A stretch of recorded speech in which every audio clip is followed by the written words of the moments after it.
Sir Vijay அவர்கள வந்து அடுத்த எம்ஜிஆர், அவர் வந்து எம்ஜிஆர் எப்படி வந்து 10 வருடங்கள் இருந்தாரோ தொடர்ந்து, அந்த மாரி விஜய் இருக்கிறதுக்கான வாய்ப்பு இருக்கு அப்படின்னு சொல்றாங்க. உங்களுடைய கருத்து என்ன? நீங்க எம்ஜிஆரையும் பார்த்திருக்கிறீங்க. 10 வருஷம் இருப்பாரா? 5 வருஷம் இருப்பாரா? 15 வருஷமா? அப்படிங்கிறதெல்லாம் நான் அனுமானம் பண்ண முடியாது.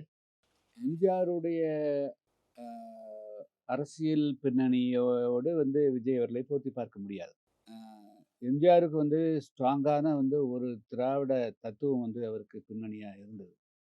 அது மட்டுமல்ல, அவர் திரைப்படத்தில கம்ப்ளீட்டா அன்று நிலவிய எல்லா விதமான சமூக பிரச்சனைகளுக்கும் அவர் தன்னை ஒரு ஆ ஒரு ஃபோக்கஸ் பண்ணி, ஆபா ஆபத்துக்கு உதவக்கூடிய மாரி அவர் தன்னை முன்னிறுத்திக் கொண்டு வந்தார். அது வெறும் கட்டமைப்பு மட்டுமல்ல. வெறும் கட்டமைப்பு மட்டுமல்ல. அவர் தன்னை திரைப்படத்தில எல்லா படங்களிலும் நேர்மையானவராக கட்டமைத்துக் கொண்டார். ஏழை எளிய மக்களுக்கு கை கொடுக்கக்கூடியவராக இருந்தார். அப்போ அவர் இந்த சமூகத்தினுடைய 2 கலந்த ஒரு மனிதனாக இருந்தார்.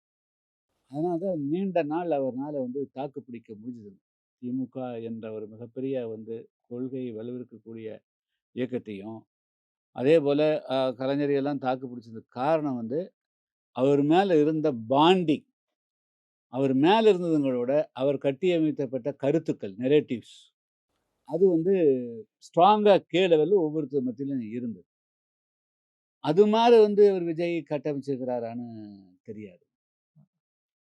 அப்படி ஒரு கட்டமைப்பு இருக்குதா அப்படிங்கிறதும் தெரியாது.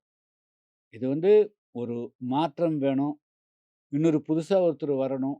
அப்படிங்கிறதுக்கான ஒரு இதா தான் இப்ப வரையிலும் இருக்குதுங்க. இது அவரோட ஒப்பிட்டு பார்த்தெல்லாம் சொல்ல முடியாதுங்க.